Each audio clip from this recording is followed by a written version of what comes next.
What was once home to over 6,000 people, Hashima Island was Japan's first city built entirely on top of a standalone island. This former city invites a troubled past to its previous residents.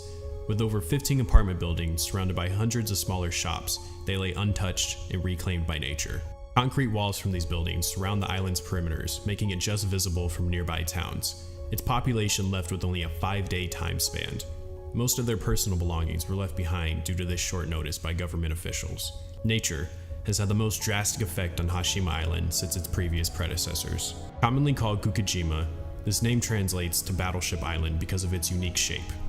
Hashima's story ended in 1974 due to insufficient funding. The island was inhabited in 1887 as a seabed coal mining facility. Mitsubishi purchased the island in 1890 and began extracting coal from undersea mines. Around 15.7 million tons of coal were excavated in the mines, making this the pinnacle for a growing economy.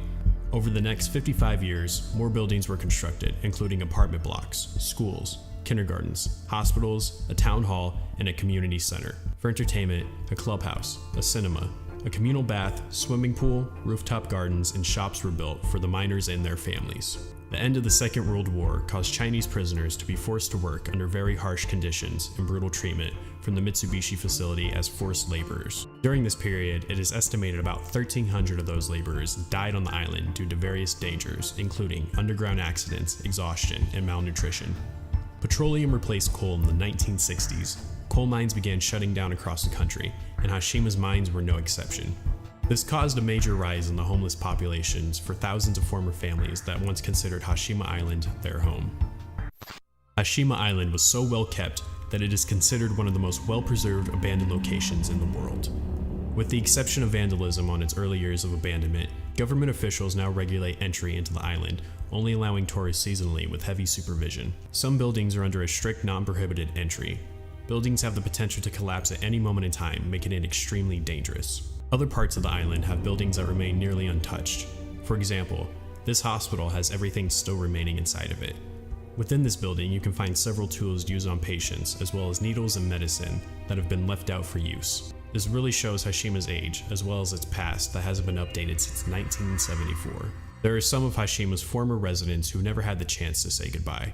Their story on the island is as informational as it gets, since they have been allowed to live through its eventful history. Över 30 år senare är Dottoko, som växte upp på ön, tillbaka för att försöka förklara vad hans liv består av, vad hans minnen säger honom och varför han vill bevara dessa ruiner för kommande generationer. 私もこの階の9階に住んでいましたから、ここをいつも歩いて、下に降りてました。通称地獄団と言われてますけど、この階から神社にも行けますし、また上の方の、建物に全てつながっています。西風荘です。僕の羽島の始まりはここからです。僕は福岡の筑豊から小学校6年生の時ここに渡ってきました。狭い部屋ですけど、それでも30年前の思い出がたくさんあります。これは私のおふくろが貼ったやつですね。The island received most of its popularity as a film location. Hashima's most popular movie setting was in 2012 when it was shown as an important setting in 007 Skyfall. The movie brought a lot of attention to the island, making it a very popular tourist attraction. Japan noticed its rise in popularity, which triggered the need to make it a tourist attraction. I also enjoy the featured spotlight because it shows Hashima Island's true beauty through the work of film and badass action scenes.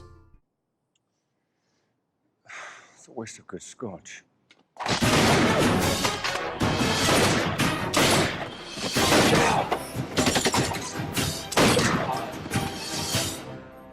This goes to show that this is one of the most unique abandoned places in the world. The history behind Hashima is by far an interesting story to tell. Throughout the use of this website, you too can explore Hashima Island virtually as an interactive map.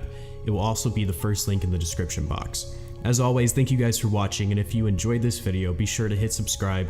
I make videos every single day. Also, leave a comment on what you guys think about this abandoned city.